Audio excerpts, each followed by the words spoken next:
ভাবে আমাদের মতো অসুরদের পরম হিতকারী, তাই আপনি শত্রুর ভূমিকা অবলম্বন করে আমাদের পরম হিত সাধন করেন। যেহেতু আমাদের মতো অসুরেরা সর্বদাই প্রতিষ্ঠা আকাঙ্ক্ষা করে, সেই হেতু আপনি আমাদের দণ্ডদান করে প্রকৃত সৎপথ দর্শন করার চক্ষু দান করেন। তাৎপর্য: বলি মহারাজ ভগবানকে দেবতাদের থেকে অসুরদের শ্রেষ্ঠ সুহৃদ বলে মনে করেছিলেন। জড়জগতে মানুষ যতই সম্পদ লাভ করে ততই সে আধ্যাত্মিক জীবনের প্রতি অন্ধ হয়ে যায়। দেবতারা জড়জাগতিক লাভের জন্য ভগবানের ভক্ত, কিন্তু ভগবান যদিও আপাত দৃষ্টিতে অসুরদের পক্ষে ছিলেন না, তবুও তিনি তাদের প্রতিষ্ঠা লাভে বঞ্চিত করে সর্বদা তাদের শুভাকাঙ্ক্ষী রূপে আচরণ করেন। প্রতিষ্ঠার ফলে মানুষ বিপদগামী হয়, তাই ভগবান তাদের প্রতি বিশেষ অনুগ্রহ প্রদর্শন করে তাদের প্রতিষ্ঠা হরণ করেন। তো এখানে বলা হচ্ছে যে একটা সাধারণ দৃষ্টিভঙ্গি দিয়ে আমরা দেখবো যে ভগবান কি করছে, দেবতাদের পক্ষ অবলম্বন করছে, অসুরদের বিরোধী পক্ষ মানে অসুরদের শত্রুর পক্ষ অবলম্বন করছেন। ভগবান এখানে প্রকৃতপক্ষে দেবতাদের পক্ষ নিয়ে একটা বলি মহারাজের ছলনা করলেন যে দেবতারা তো ভগবানের ভক্ত, ভগবানের আরাধনা করে, কিন্তু কি বলা হচ্ছে, দেবতারা ভগবানের আরাধনা করে জড় সম্পদ প্রাপ্ত হওয়ার জন্য।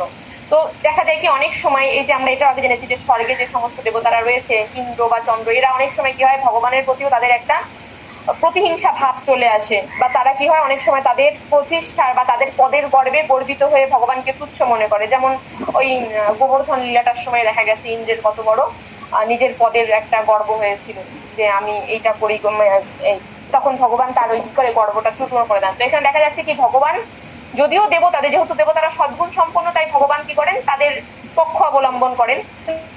কিন্তু প্রকৃতপক্ষে ভগবান হচ্ছেন অসুরদের পরম বন্ধু, যেটা বলি মহারাজের দৃষ্টিভঙ্গি। কারণ কি, যখন কোনো মানুষ সে জাগতিক হোক আর বা স্বর্গের, যে কথাই বলা হচ্ছে যে যখন তিনি জাগতিক সম্পদ পায় তখন কি হয়, তার আধ্যাত্মিক জীবনের অধঃপতন ঘটে। কারণ যার যত বেশি নাম ধন এগুলা থাকবে না, যেমন আমরা জানি যে এই কলির যে স্থান রয়েছে সেটার ভিতরে এই অর্থ, টাকা পয়সা, সোনা গহনা এগুলো রয়েছে। তো এইগুলা যার বেশি থাকবে তার ভক্তি জীবন মানে পতন, মানে উন্নতি করতে পারছে না, খুব কম সংখ্যায় আছে। বেশিরভাগ দেখা যায় কি যাদের যখন অর্থ সম্পদ বেড়ে যাবে তার ভক্তি জীবনের অধঃপতন হবে। তাই এখানে বলি মহারাজ বোঝাতে চাইছেন যে যেহেতু আপনি কি করছেন, আমরা প্রতিষ্ঠার পদে, প্রত্যেকটা মানুষ আমাদের ভিতরে, প্রত্যেকের ভিতরে এরকম একটা অসুর ভাব রয়েছে যে যখনই আমরা আমাদের জীবনের প্রতিষ্ঠা চাই, আর প্রতিষ্ঠা নিজের গর্বে যে আমার এত কিছু রয়েছে, আমার অত কিছু রয়েছে, মানে ভগবানের কৃপাটাকে তখন আমরা তুচ্ছ বা নগণ্য মনে করি। তাই বলি মহারাজ বলছেন তখন আপনি কি করেন, আমাদের অহেতুকে কৃপা প্রদান করেন, আমাদের দণ্ড দান করে উচিত শিক্ষাটা দেন, কি করেন, আমাদের জ্ঞান চক্ষু খুলে দেন যে প্রকৃতপক্ষে আপনিই মালিক। তো এরকম করে দেখা যায় কি বলি মহারাজের যে বংশ রয়েছে, প্রহ্লাদ মহারাজ থেকে শুরু করে সবাই এক একজন শুদ্ধ ভক্তের, এরকম আরো অনেক অসুর কি হচ্ছে ভগবানের এরকম অহেতুকে কৃপার ফলে শুদ্ধ ভক্তে পরিণত হয়েছে। তাই বলি মহারাজ বলছে যে আমার মনে হয় আপনি মানে ওই দেবতাদের থেকে অসুরদের প্রতি বেশি কৃপা পরায়ণ বা বেশি রকম সুহিত অসুরদের। হরে কৃষ্ণ মাতাজি। হরে কৃষ্ণ মাতাজি, খুব সুন্দর বলছেন। হরি বল।